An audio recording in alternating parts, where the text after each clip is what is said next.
Ooh, cheeky.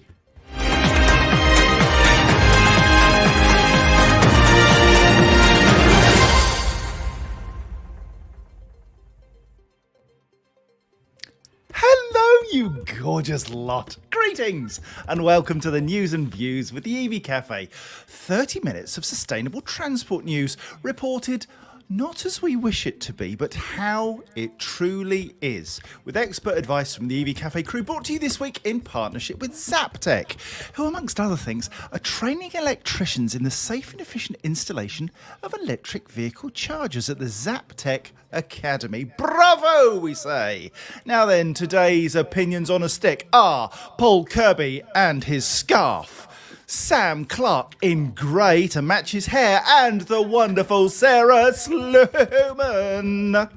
Hello all, you all right? Yeah, it's bad. Pablo? Yeah, very good. I am... Expectation exceeded dream. Lost all of that, but never mind, What? mate. And Sarah.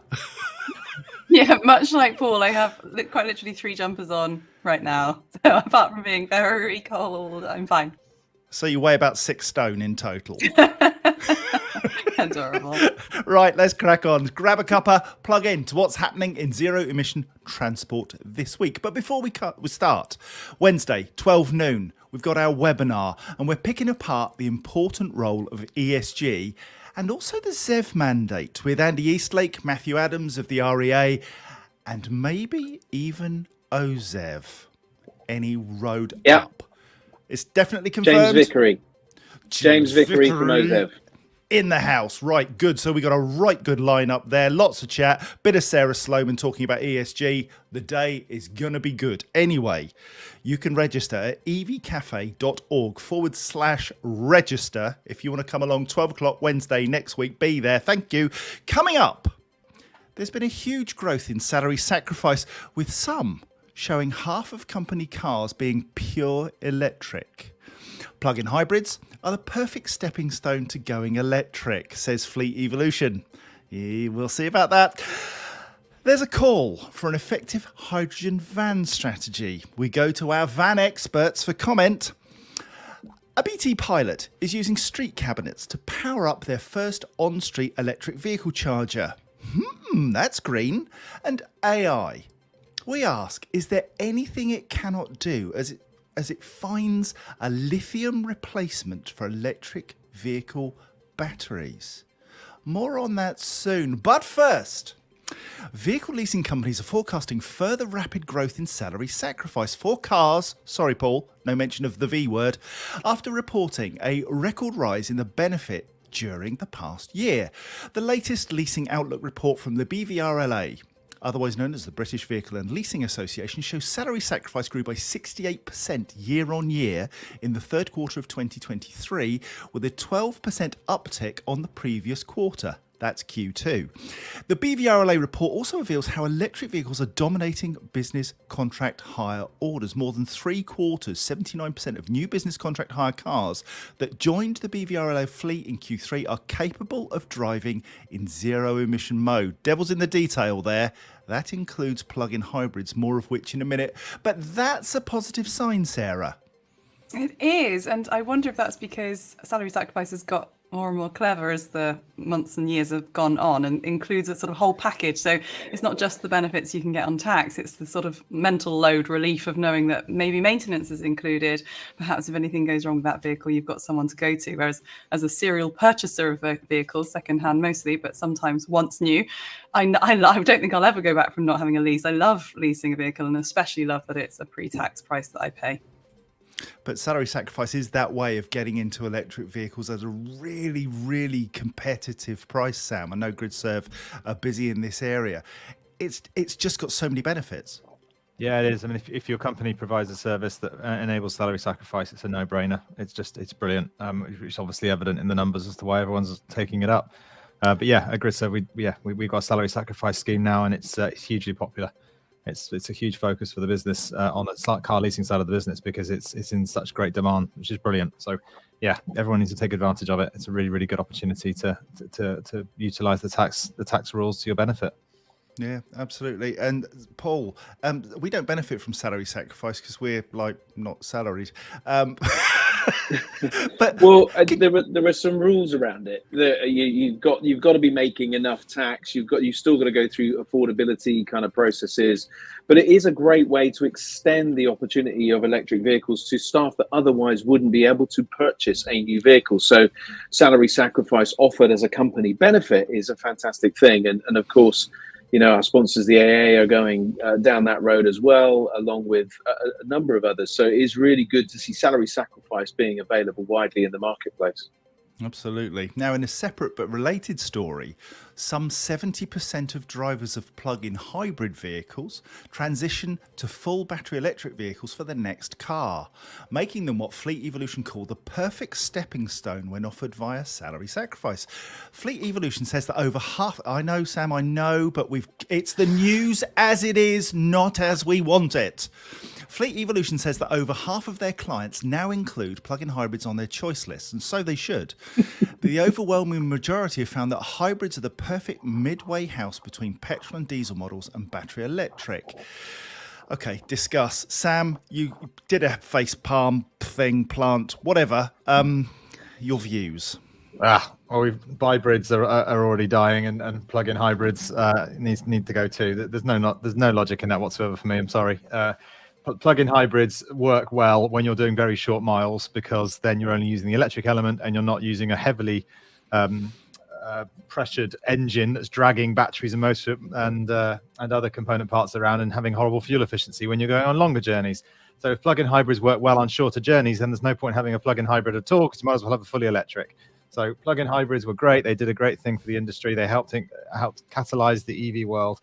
But to say that they are now the ideal stepping stone is nonsense. It's just another emitting vehicle, which people will misuse and not help with our carbon emission targets. So battery electric from here on in, plug-in hybrid needs to go.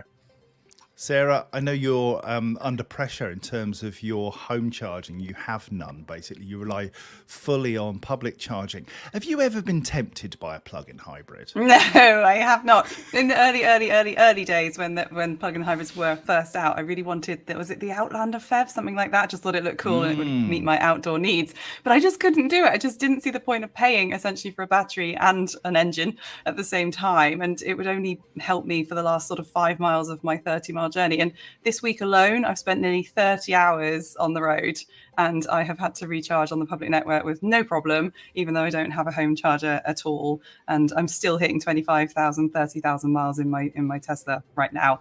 And I haven't just used Tesla either. Shout out to Instavolt and Osprey, who have helped me massively this week. Seeing hubs popping up everywhere just gives more and more confidence. So to say that we are convinced that BEVs are an extremely valuable benefit to employees, are they? I'm not sure it's valuable at all.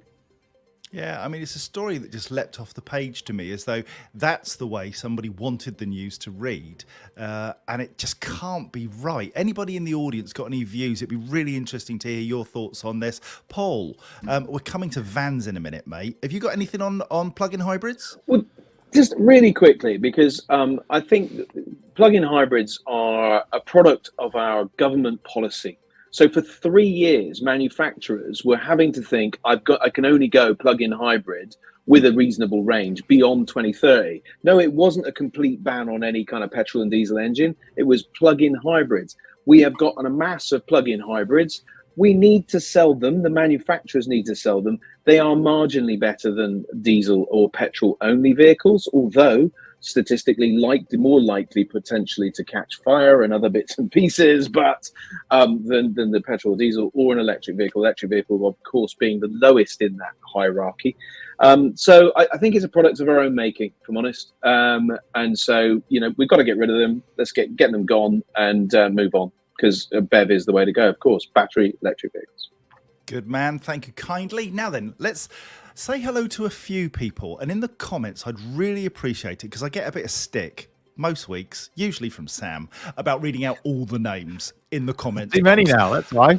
I think a lot of people kind of like a name check, but I'm not sure. So you decide. You tell me. Stick it in the comments. I am going to say hello to Ian Thompson, because he was the first one through the doors, battered them down, got in. Mark Main, thank you kindly. Gemma Lovett in Barbados, got to mention her. And Lindsay Warren. Lindsay, You said morning, gents. Okay. Hi, Sarah. That's all right. I don't mind. I say the word guys. I don't mean anything by it. It's just guys. Oh, see, she's good. Gents is particularly like, yeah. Anyway. And I'm particularly delighted to see Ron Godfrey, who just says, "What's up?" What's up? Because we're from the same generation. Bless you, Ron. Nice to see you all here. Sorry, we're not going to do this name readout until I see from others that that's what you want. And if you do, then we gon' do it. But if you don't, then we gon' stop.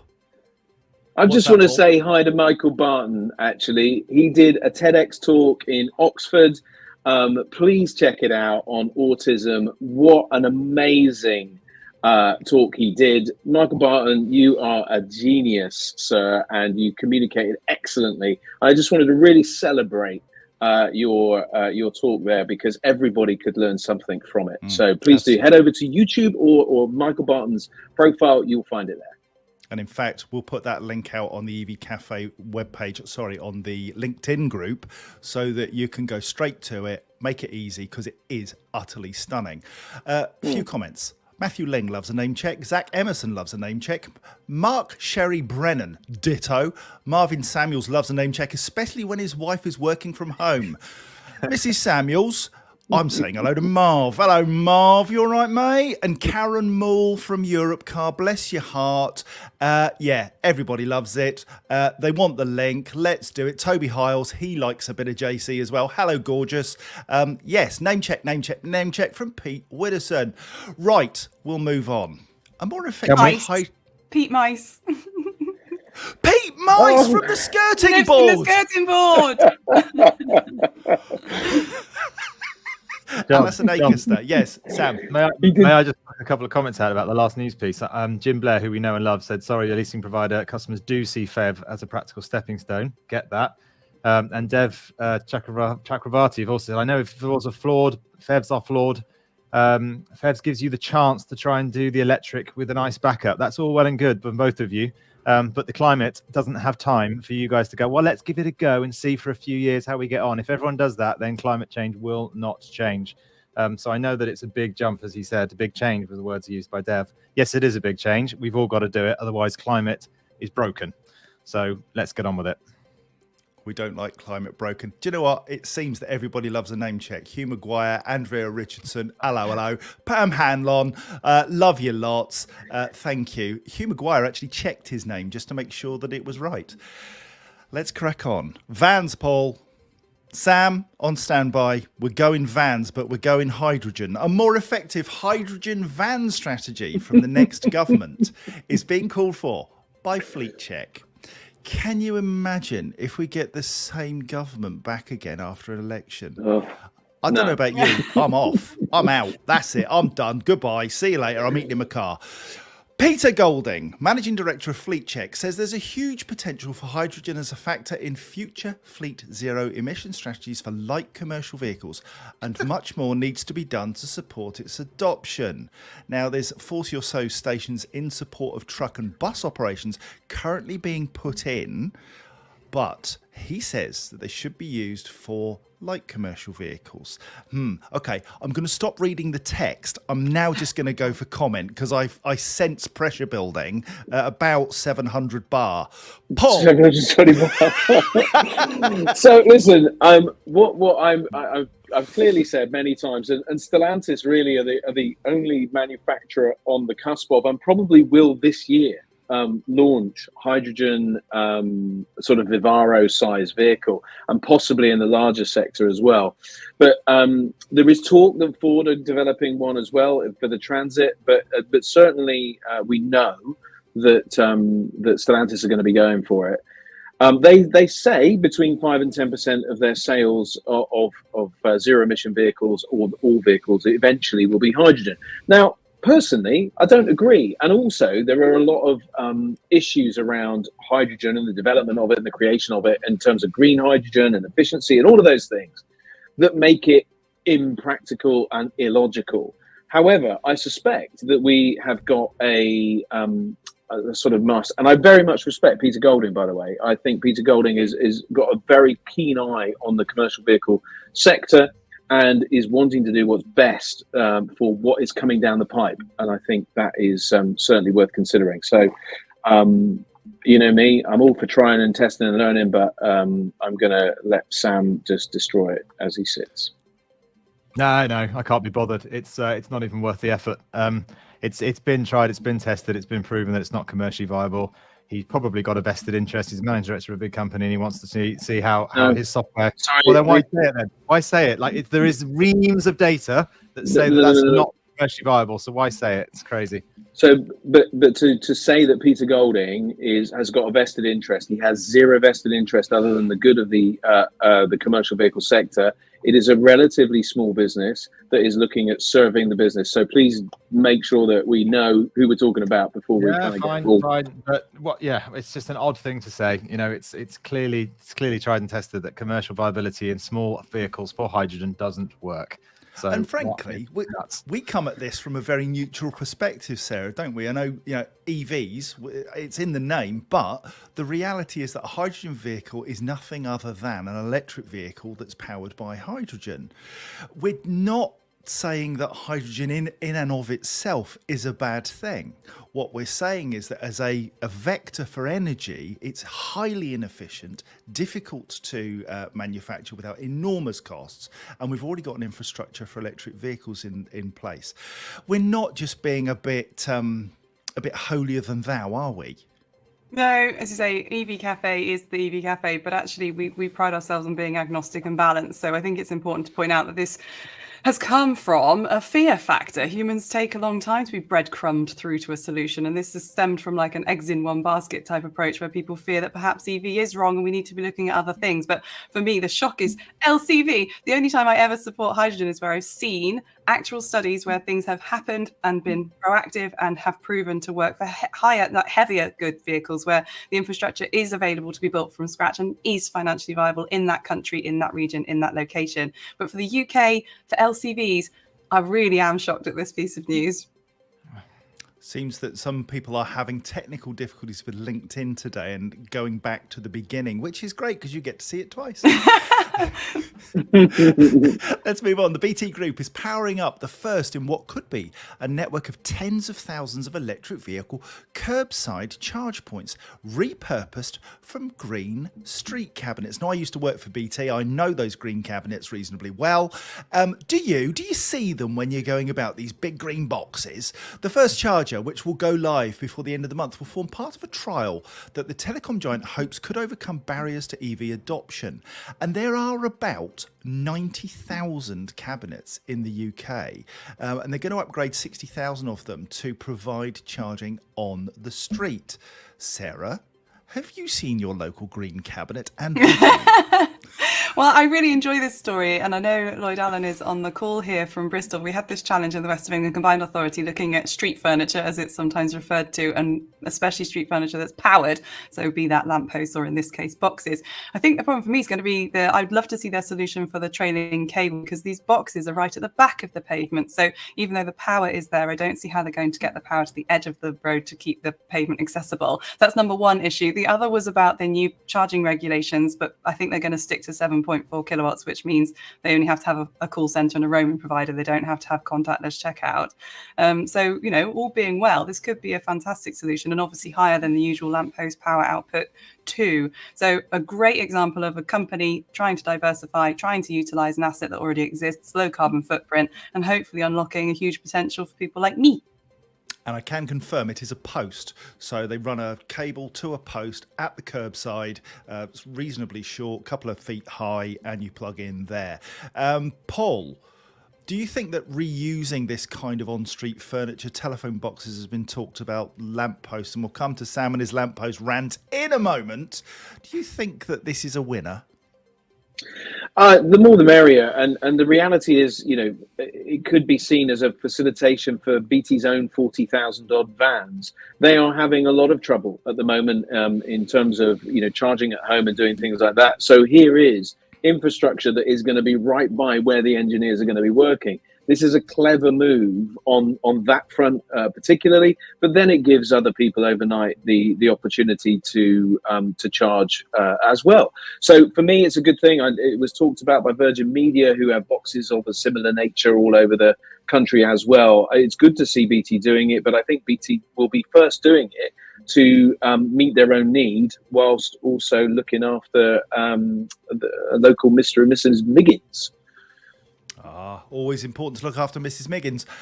Sam, you have an absolute abject dislike of this kind of street lamp charging thing. Power delivery is going to be relatively small from these cabinets, so it is literally have a quick snack on some electricity whilst you're parked up and move on, I guess. Yeah, I think Paul actually makes quite a good point in regards to the BT opportunity to utilize their fleet to access their boxes. It's a niche, but a large niche, if you like, of example where a fleet could really maximise on that. I'm still very sceptic of lampposts simply on the basis that you've got 5 or 6 relative to 70 or 80 vehicles on a street.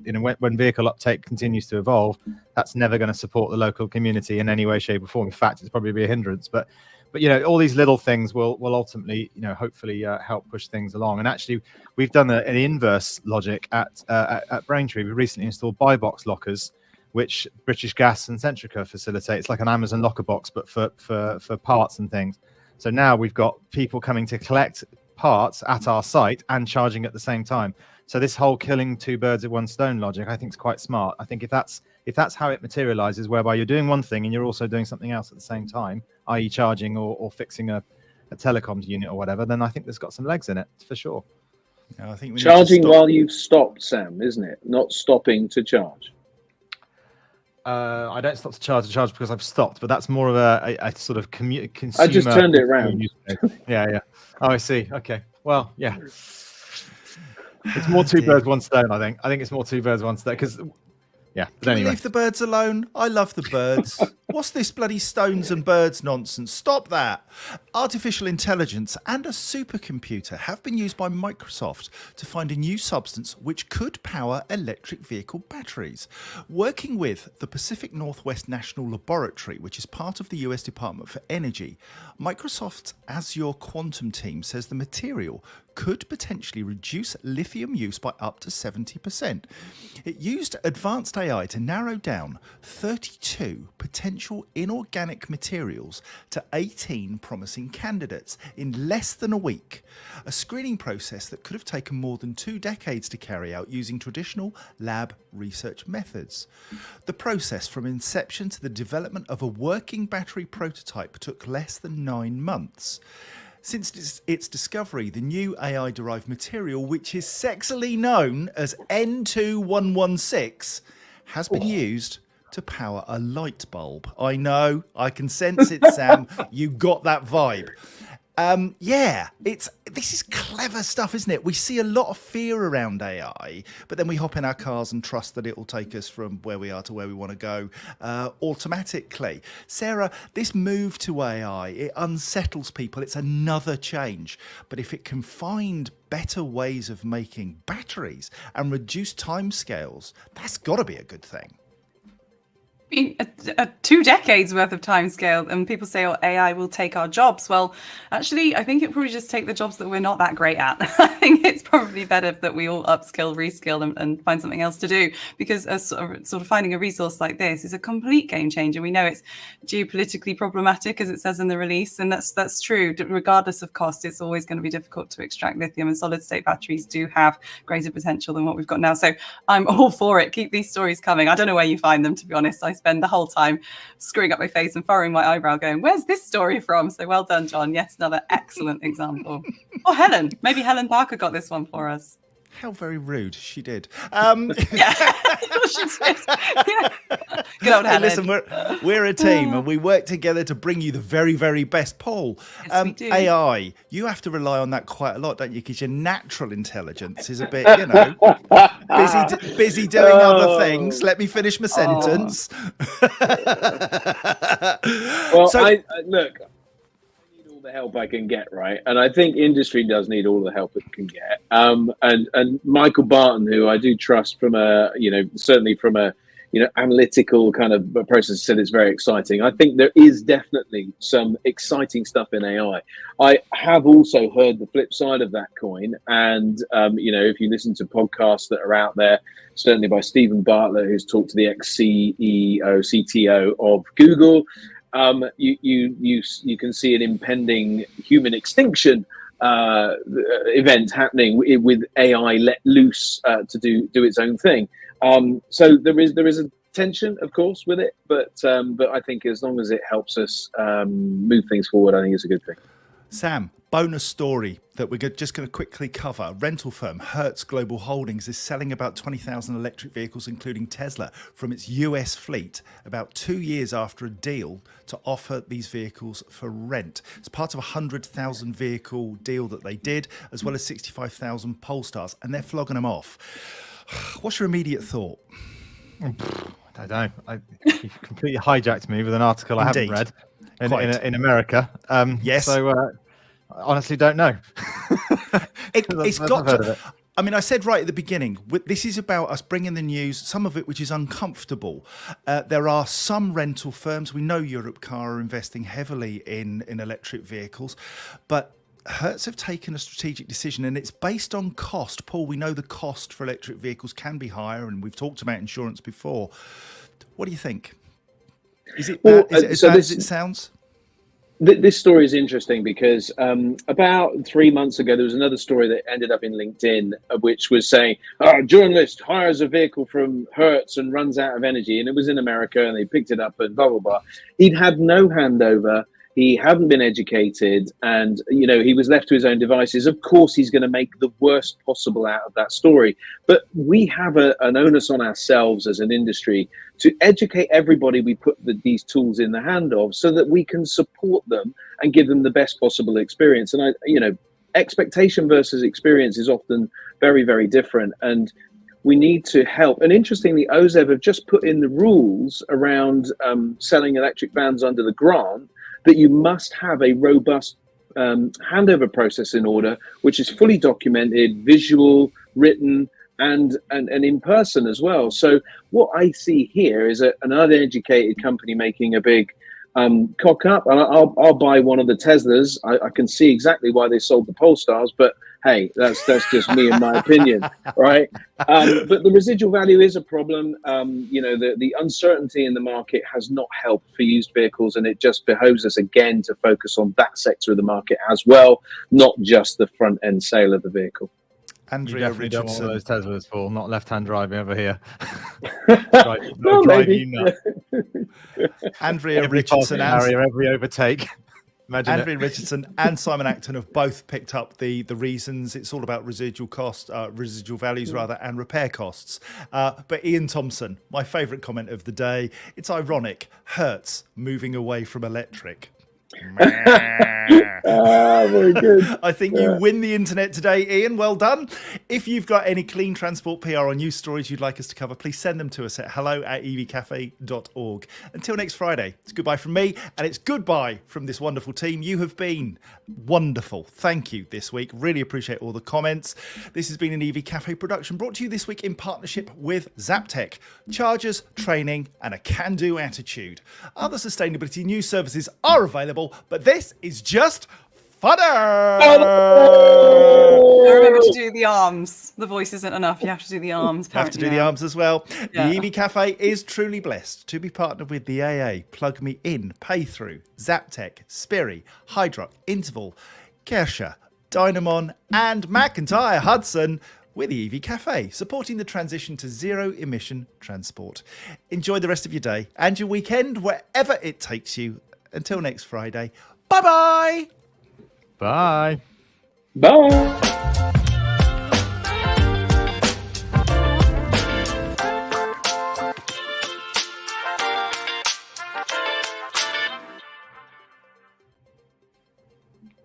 Toby Hiles, I thought hydrogen vans